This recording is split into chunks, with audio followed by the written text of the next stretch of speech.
Ready start. एक तरफ सरकार महिला सशक्तिकरण और उन्हें आत्मनिर्भर बनाने की बात करती है, लेकिन अब बुद्धिजीवी परिवार बढ़ाने की बात कर रहे हैं। प्रत्येक दंपत्ति को 3 बच्चे पैदा करने की सलाह दे रहे हैं। अगर महिलाएं 3 बच्चों को जन्म देंगी तो आत्मनिर्भर बनने के लिए कैसे काम कर पाएंगी? दिन भर उनका समय बच्चों को पालने में ही चला जाएगा। इसी तरह बीते दिनों क्षमा शर्मा द्वारा लिखित आलेख आसान नहीं, घटती आबादी को बढ़ाना, मैंने पढ़ा। मैं इस बात से बिल्कुल भी सहमत नहीं हूँ कि भारत की आबादी घट रही है, क्योंकि कुछ वर्ष पहले तक रिपोर्टों के अनुसार वर्ष 2035 तक चीन की जनसंख्या को पछाड़ने का अनुमान था, लेकिन भारत ने 12 वर्ष पहले ही वर्ष 2023 में चीन की जनसंख्या को पछाड़ दिया। देश खत्म हो जाएगा, इस आशंका में परिवार बढ़ाने की बात करना मौलिक रूप से गलत है। यह महिलाओं की स्वायत्तता को कमज़ोर करने के साथ साथ उन नीतिगत उपायों की भी अनदेखी करता है जिनकी चुनौतियों से भारत निपट रहा है। चूँकि बहुत से ऐसे दंपत्ति हैं जो 3-4 बच्चे तो पैदा कर लेते हैं, पर आर्थिक तंगी के कारण उन बच्चों को सही परवरिश नहीं दे पाते। इससे वही बच्चे आगे चलकर अपराध का सहारा लेते हैं। इस बात से सहमत हुआ जा सकता है कि विशेष वर्गों की जनसंख्या कम हो रही है, अतः हमें वर्गवार जनसंख्या को संतुलित करना होगा। स्तरहीन शिक्षा से पनपते कोचिंग केंद्र एक ऐसा शैक्षिक तंत्र विकसित करने पर जोर दे रहे हैं जिसमें योग्य और प्रतिबद्ध, या यूं कहें लगनशील शिक्षकों की पर्याप्त मौजूदगी रहे। उसमें बुनियादी संरचना का अभाव न हो, ताकि छात्रों की कोचिंग पर निर्भरता खत्म हो। या किसी से छिपा नहीं है कि बीते 10-20 वर्षों के दौरान कोचिंग संस्कृति का चलन अधिक बढ़ा है। अभिभावकों का भरोसा शैक्षणिक संस्थानों से उठ गया है।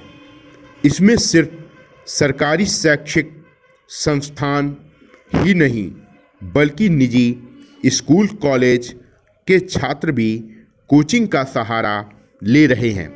यह अच्छी बात है कि कोचिंग उद्योग का अर्थव्यवस्था में योगदान है, मगर बेहद गरीब परिवार के मेधावी छात्रों को इसका नुकसान उठाना पड़ रहा है। कुल मिलाकर कोचिंग संस्कृति को पनपने देने में समाज भी भागीदार है।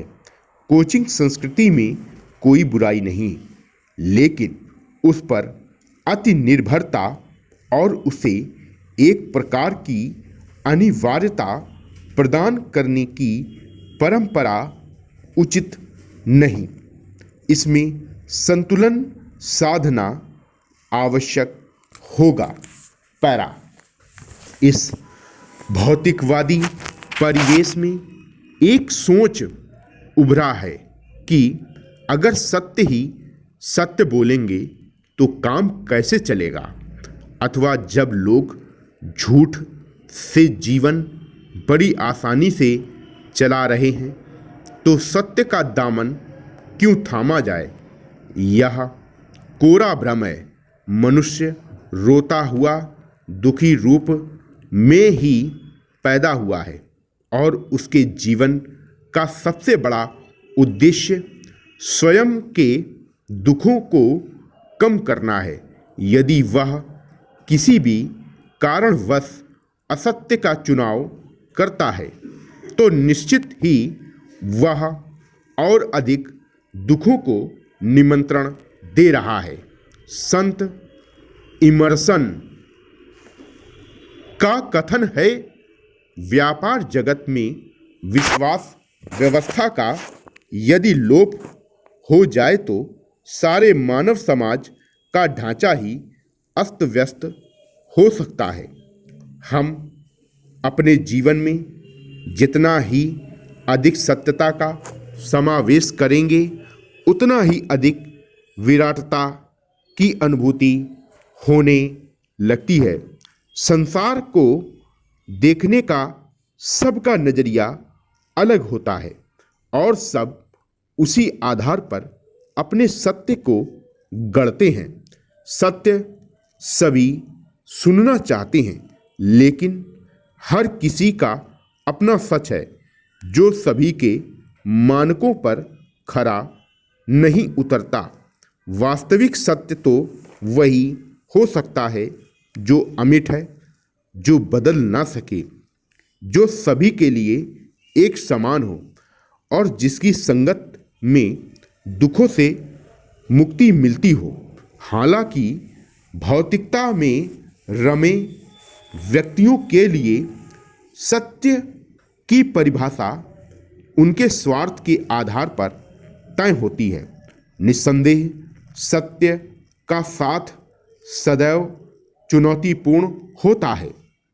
असत्य बहुत सी सुविधाओं के साथ आता है। सत्य वस्तुतः विश्वास का उद्देश्य है और असत्य एक दोष।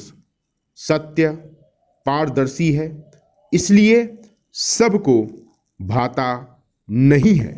असत्य माया का चोला ओढ़ कर आता है। सारी व्यवस्था ही इस बात पर टिकी है कि लोग आपस में कितना विश्वास करते हैं।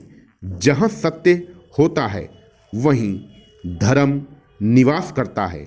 जो कठोर सत्य होता है उसके समक्ष सत्य से भयभीत रहने वाला टिक नहीं सकता। असत्य को पहचानने की सबसे कारगर विधि यही है कि उसके साथ चलते हुए हम बहुत जल्दी हताश हो जाते हैं। पैरा संपत्ति सृजन के इतने भारी महत्व के बावजूद देश के कुछ नेता उसकी राह में कांटे बिछाने पर तुले हैं। उनका कहना है कि कंपनियों पर व्यक्तियों की तुलना में अधिक टैक्स लगना चाहिए, लेकिन क्या हम समझते हैं कि कंपनियों द्वारा बनाई गई संपत्ति आखिर में कहाँ जाती है? इससे शेयर होल्डर्स को लाभांश, कर्जदाताओं को ब्याज, आपूर्तिकर्ताओं को सेवाएं और कर्मचारियों को वेतन एवं सरकार को टैक्स मिलता है। यहाँ तक कि प्रमोटर भी अपने लाभांश और पूंजी लाभ से उत्पाद और सेवाएं खरीदते हैं, जिससे रोजगार पैदा होने के साथ ही आर्थिक गतिविधियां बढ़ती हैं।